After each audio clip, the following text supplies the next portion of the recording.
श्री स्वामी समर्थ चरित्र सारामृत अक्कलकोट अध्याय 9 याचे आज आपण पठण करणार आहोत।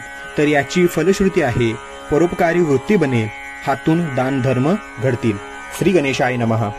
घरोघरी स्वामी कीर्तने, नित्य होती ब्राह्मण भोजने, स्वामी नामाची जपध्याने अखंडित चालती, दिगंतरी गाजली ख्याती, कामना धरुणी चित्ती, बहुत लोक दर्शना येती अक्कलकोट नगरात। ब्राह्मण क्षत्रिय वैशादिक, क्षुद्र आणि अनामिक, पारसी वन भाविक दर्शना येती धावोनी, यात्रेची गर्दी भारी, सदा आनंदमय नगरी, साधू संत ब्रह्मचारी फकीर संन्यासी येती पै। किती वर्णावे महिमान, जेथे अवतरले परब्रह्म, ते नगरी वैकुंठ धाम प्रत्यक्ष वासू लागली। असो ऐशा नगरात शंकरराव प्रवेशात, आनंदमय झाले चित्त, समाधान वाटले, यात्रेची झाली दाटी, कैशी होईल स्वामी भेटी, हे चिंता उपजली पोटी, मग उपाय योजिला। जे होते स्वामी सेवक, त्यात सुंदराबाई मुख्य, स्वामी सेवा सकळीक, तिच्या हस्ते होत असे, तियेची घेऊनी गाठी, शंकरराव सांगती गोष्टी, करुणी द्याल स्वामी भेटी, तरी उपकार होतील। व्याधी दूर व्हावी म्हणून विनंती कराल स्वामी चरणी, तरी आपणा लागून द्रव्य काही देईन। बाईंसी द्रव्य लोभ पूर्ण, आनंदले तियेचे मन, म्हणे मी इतुके करीन 2 सहस्त्र रुपये द्याल की। ते म्हणती बाईंसी, इतुके कार्य जरी करीसी, तरी 10 सहस्त्र रुपयांसी देईन सत्यवचन हे। बाई विस्मित झाली अंतरी, ती म्हणे हे सत्य जरी, तरी उदक घेऊन करी, संकल्प आपण सोडवा। शंकरराव तैसे करीती, बाई आनंदली चित्ती, म्हणे मी प्रार्थनी या स्वामी प्रती, कार्य आपले करीन। मग एके दिवशी येती बैसले होते आनंद वृत्ती, शंकरराव ही दर्शन देती, भावचिती विशेष।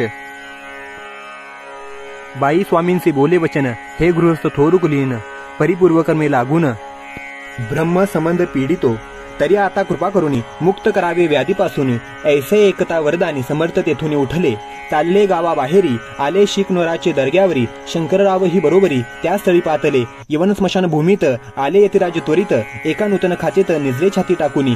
सेवकरी शंकररावांसी म्हणती लीला करुणी ऐशी, चुकविले तुमच्या मरणासी, निश्चय मानसी धरावा। काही वेळ गेल्यावरी उठली समर्थांची स्वारी, शेकनोराचे दर्ग्यावरी येऊनी पुढे चालले। शंकररावे त्या दिवशी खाना दिदला फकीरांसी, आणि शेकनूर दर्ग्यासी एक कफनी चढविली। मग काही दिवस लोटत स्वामीराज आज्ञापित, बारीक वाटून निंबपत्र 10 मेरे त्यात घालावी, ते घ्यावे हो औषध, तेने जाईल ब्रह्मसंबंध, झाल्या स्वामीराज वैद्य, व्याधीपळे आपणची, स्वामी वचनी धरुणी भाव, औषध घेतील शंकरराव, त्यांची आला अनुभव, 10 दिवस लोटले। प्रकृतीसी आराम पडला, राव गेले स्वनगराला, काही मास लोटता तयाला, ब्रह्मसंबंधे पी सोडिले। मग पुन्हा आनंदेसी दर्शन आले अक्कलकोटासी, घेऊन स्वामी दर्शनासी आनंदित झाले। म्हणती व्याधी गेल्यानंतर रुपये देईन 10 सहस्त्र, ऐसा केला निर्धार, त्याचे काय करावे, महाराज आज्ञापिती। गावाबाहेर आहे मारुते, तेथे तुने गच्ची निश्चिती, मठ तुम्ही बांधावा, ऐशा एकांत स्थानी राहणार नाही कोणी, ऐसी विनंती स्वामीचरणी कारभारी करीताती। परी पुन्हा आज्ञा आली, मठ बांधावा त्याच स्थळी, भुजंगाधिक मंडळी दाखविली जागा तयाने, सर्वानुमते तेथेची मठ मांदिला चुनेगची, कीर्ती शंकररावांची अजरामर राहिली। अगाध स्वामी चरित्र तयाचा न लागेची पार, परी गंगोदक पवित्र, अल्पसेविता दोष जाती, शवनी धरावा आदर, तेने साधिती इह परत्र, जे झाले स्वामी किंकर, विष्णू शंकर वंदिती त्या। श्री स्वामी समर्थ चरित्र सारामृत नाना प्राकृत कथा संमत, सदा परिसुत भाविक भक्त, 9वा अध्याय गोड हा। श्री स्वामी समर्थ चरित्र सारामृत राजाराम मठ स्थापना नाम 9मोऽध्यायः। श्री स्वामी राजार्पणमस्तु, शुभम भवन्तु, श्रीरस्तु, श्री स्वामी समर्थ।